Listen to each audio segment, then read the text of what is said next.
Good morning, students. Welcome to the SST class.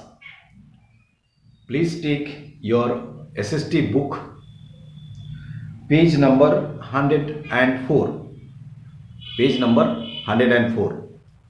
And before we go to the next topic of our lesson, that is biotic and abiotic components of the environment, we are going to discuss about the a particular and main important factor or important component of our environment is the air.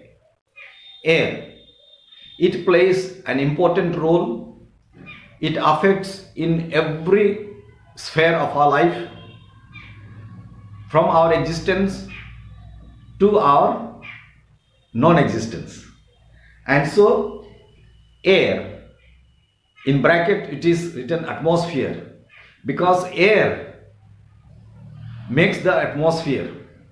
It covers up the whole earth with different gases. Naturally, air is not an independent gas or independent element. Air is a compound.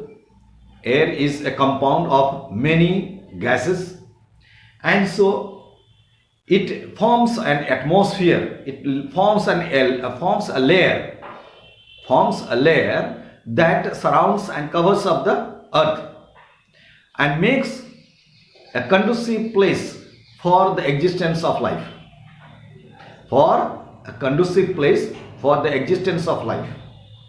That is the work of the air. It makes the conducive place for the existence of life. It allows it to develop and also assimilate it. So atmosphere is the thin layer. In our text it is written, atmosphere is a thin layer of the air that surrounds the earth. It is mainly composed of two gases. There are very many gases, yet these are the main important abundant gases in the atmosphere, that is oxygen and nitrogen. Oxygen and nitrogen, not the carbon dioxide. Though the carbon extent of the amount of carbon dioxide is more, and due to that we are suffering. So the other gases like carbon dioxide, hydrogen and helium are present in a small quantity. Carbon dioxide in the recent time has been increased in good amount. That affects and affects our existence. It also contains dust and water content or water vapor. Air also contains dust and water content or the water vapor, which is very important factor for the precipitations, causing precipitation, and so that there is a rainfall, this water, the cloud formation, all this it helps. So it is helpful also. Atmosphere has got an outer layer which is covered up with the ozone gas. We call it ozone layer. Ozone gas is important gas for the earth. Why? Because it protects, it stops the ultraviolet rays that come from the sun, that emerge from the sun to the earth. So it is a protective gas. It's a gas which protects the earth, and therefore it is an important gas, ozone gas. We call it ozone layer. So the atmosphere also traps the necessary, whole atmosphere also traps the necessary heat. That means it stops the too much of heat and then allows only the amount of heat that we need are given to the earth. So traps the necessary heat, heat from the sun to keep the earth warm. The changes in the atmosphere produces changes in the weather and climate. If there is change in the atmosphere, there is change in the weather and climate. And we, especially all living beings, are very much affected by weather and climate. Our life existence is possible only due to the weather and climate. These factors are very, very important. We have discussed what is weather, what is climate, what are the factors that cause weather and climate. All those things we have discussed in the previous lessons. I need not go there.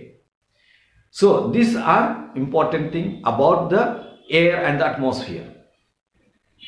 Let us come to the next phase of our discussion, that is, we are going to discuss broadly about the two factors or two elements of our environment.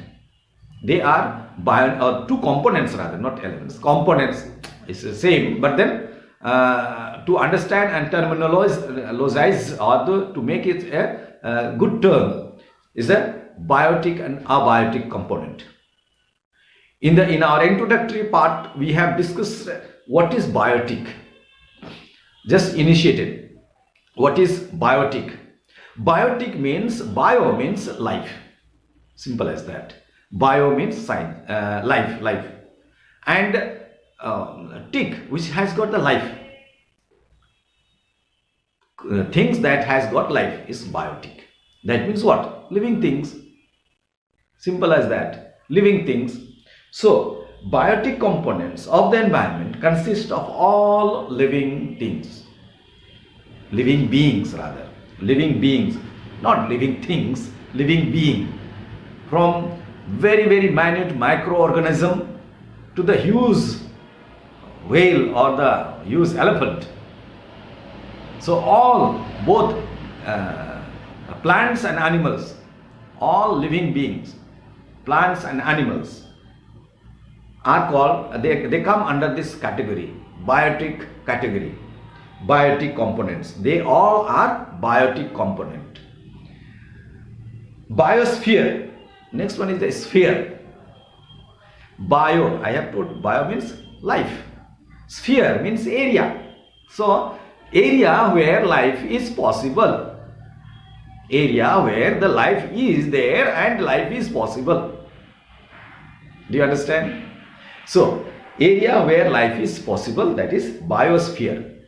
Biosphere is the part of the earth where land, water, air interact together. Okay, together they interact, they play. To what do they do? By interaction, what do? They support life. They cause life or they support life.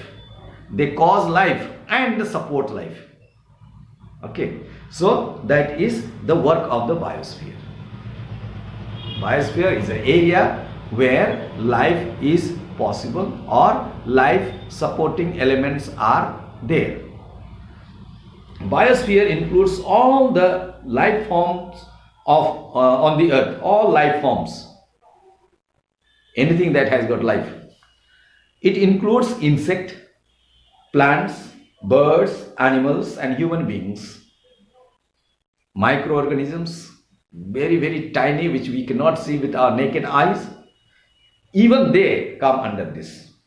All the components of our environment, whether biotic or abiotic, are interdependent on each other. So, whether it says that at the end, it is said that whether in the environment, this factor of biotic elements and non-biotic or abiotic components, all they interact each other and make life possible on earth. Next thing. So, next thing we are going to discuss about the interdependence of the different regions of the world. So, different regions have got different biotic components.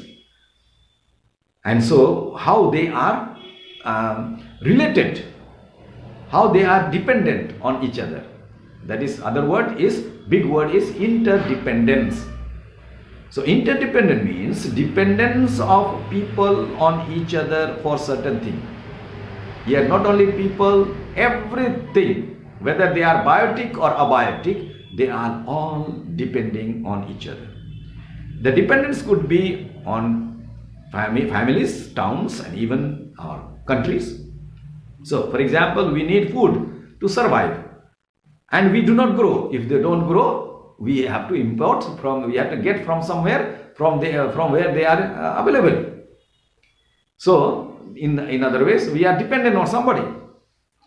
We buy it from the market, and we meet our needs. Farmers who grow crops and keep livestock supply, all these are there, and we are depending on them. Farmers, they depending on us for various things, for agricultural implements, medicines, and so many other things. We are also nations are also dependent on each other. If some nations lack anything, they import the things to meet their needs. This is a big topic, and therefore I would stop here and assure you to continue in the next video. Till then, be safe.